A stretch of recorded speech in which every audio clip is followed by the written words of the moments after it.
Di balik kegiatan reses DPRD Banjarmasin tersimpan kisah harapan mantan warga. Seorang ibu menyampaikan kebutuhan mendesak berupa kursi roda gasan anaknya nang sakit. Aspirasi tersebut disampaikan dalam kegiatan reses masa sidang pertama 2026. Anggota DPRD Banjarmasin mantan praksi Partai Gerindra Gustiasni Iqbal di kawasan Komplek Bidanka RT 16 RW 02 Kelurahan Gadang Banjarmasin Tengah besokan Ahad 5 April 2026.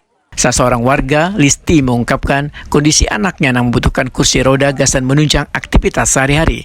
Sehingga kursi roda ini sangatlah dibutuhkan dikarenakan kondisi anaknya kada bisa berjalan nang kaya biasa.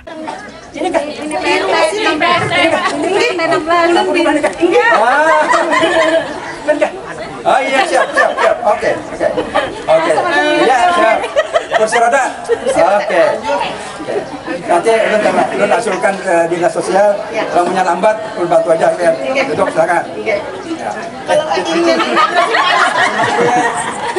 ini terasa halus. Ya. Jadi dia pakai tombol di kepala sudah operasi. Oh, oke. Anggota DPRD Banjarmasin Gustiasni Iqbal takuni usai reses memandahkan kebutuhan mendesak nangkai ini harus segera ditindaklanjuti.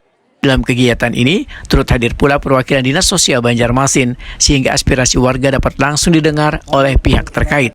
Jika bantuan mantan pemerintah belum cepat realisasi, maka bantuan akan diberikan secara pribadi. Kaitan dengan bantuan sosial, karena ada beberapa warga sini yang minta bantuan kursi roda karena anak yang sakit. Kemudian ada juga yang nggak tahu tuh bantuan apa saja yang disediakan oleh dinas sosial. Nah, kebetulan kita bawa dinas sosial. Reses kada hanya menjadi ruang menyampaikan aspirasi, tetapi juga menghadirkan solusi gasan warga yang membutuhkan. Banjarmasin, maju sejahtera.